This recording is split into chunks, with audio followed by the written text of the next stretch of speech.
Hola muchachos, ¿qué tal? Buenos días. Aquí tienen el horario para hoy, viernes, el 4 de noviembre. You did have homework due for today. It was the guided workbook pages 45 and 46. For detailed instructions on how to do that assignment, there is a video embedded in the assignment in Canvas. No homework for the weekend. Enjoy your weekend, everyone. Daily objectives. How to compare people or things. We'll review that. Comparisons of equality that we talked about last class, and then the new notes for today, distinguishing the difference in use between saber and conocer. Your warm-up for today is a fill-in-the-blank warm-up, making comparisons of equality. We'll go over the notes again on how to make comparisons, go over the homework for guided workbook pages 45 and 46, and then take a look at your new notes, saber versus conocer. And the notes from last class again, how to make comparisons of equality using the construction tan and como with an adjective in the middle, or one of the forms of tanto with a noun in the middle to say that something has as much as or as many as something else. Remember that tanto is going to agree with the noun that's in the middle there, according to its gender, being masculine or feminine, and number, whether it's a singular or plural noun. So taking a look at the warm-up for today, fill in the blank with the correct expression, tan or tanto, according to the type of word that comes after the blank. If it's an adjective, you're going to use tan, like in this example, Rita es tan vieja como Ricardo. Vieja means old. Or if the word is a noun, you're going to use one of the forms of tanto. Pluma is a noun, means pen. Yo tengo tantas plumas como tú. So there is your warm-up. El perrito es travieso. La gatita es traviesa también. La gatita es tan traviesa como el perrito. Traviesa, an adjective, means mischievous. El chico escribe dos cartas. La chica escribe dos cartas también. La chica escribe tantas cartas como el chico. Tantas because cartas is a feminine plural noun. Do one more together and then we'll move on. El español es difícil. El inglés es difícil también. El inglés es tan difícil como el español.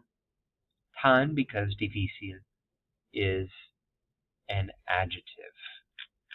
All right, so the notes we've already kind of talked about, and you can take a look at last class's video summary for more in-depth look at how to make comparisons of equality, and also the guided workbook pages as well. I would take a look at that video that's embedded in Canvas for more detailed instructions on how to go about that assignment. Let's take a look at saber and conocer on page 56 of your textbook, página 56. And the thing about saber and conocer, these are both verbs, yeah? And they both mean to know. And the thing that we're going to look at today is in what context do we use saber and conocer, respectively, if they both mean the same thing. Here you have the conjugations of saber. Yo sé, tú sabes, él, ella, usted sabe, nosotros sabemos, ellos, ellas, ustedes saben. So I know, you know, he or she knows, we know and they know in English. Saber means to know something, a fact or information, and to know how to do something. Those are the contexts in which we use saber. Facts, information, and with an infinitive, a verb not conjugated, to say that you know how to do something. ¿Sabes si tenemos tarea mañana? Do you know if we have homework tomorrow?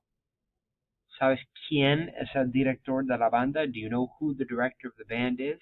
Yo sé jugar al ajedrez. These are examples of knowing facts, information, and skills, knowing how to do something. All right, take a look at conocer. Conocer is to know a person, place, or thing. To be familiar with someone, some place, or something. ¿Conoces al profesor de esta clase? No, no lo conozco. Do you know the teacher of this class? No, I don't know him or her. ¿Conoces el Club Atlético de la Calle 8? Do you know the gym on 8th Street? To know a person or a place or something, we use conocer. Take a look at the conjugations. Yo conozco. Tú conoces. Él, ella, usted conoce. Nosotros conocemos. And ellos, ellas, ustedes conocen. So also a really good PowerPoint that I uploaded as well onto Canvas that I would highly recommend you all take a look at. And that is right here, saber and conocer. It's right underneath the homework that was due for today, the guided workbook pages 45 and 46. Take a look at that PowerPoint, and really it does a great job of laying out the conjugations of saber, the situations that call for saber. Do a little conversation practice in class together, talking about, do you know how to do these different activities? For example, ¿sabes bailar la salsa? Sí, yo sé bailar la salsa. Or, no, yo no sé bailar la salsa.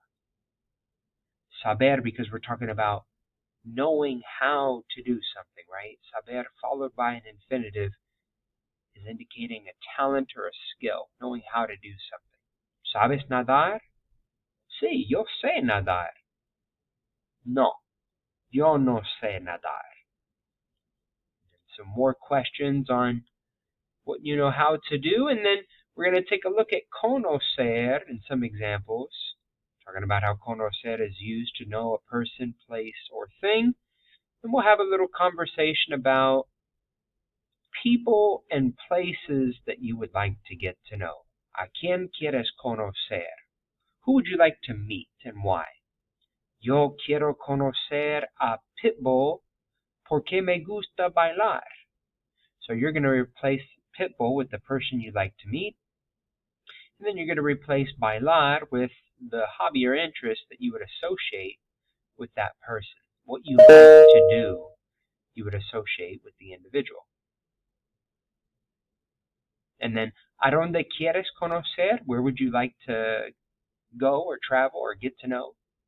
Yo quiero conocer, I want to visit or I want to get to know Australia porque quiero ver los canguros. So replace Australia with the place that you would like to get to know. And then quiero, you could use the verb ver to say what you would like to see, or you can replace the verb ver with another verb like comer, or visitar, or jugar, or any other activity you would associate with that place. And then again, that PowerPoint can be found in Canvas right underneath the workbook pages that are due for today. No homework for the weekend, y'all. Just make sure you turn in those workbook pages. Ciao.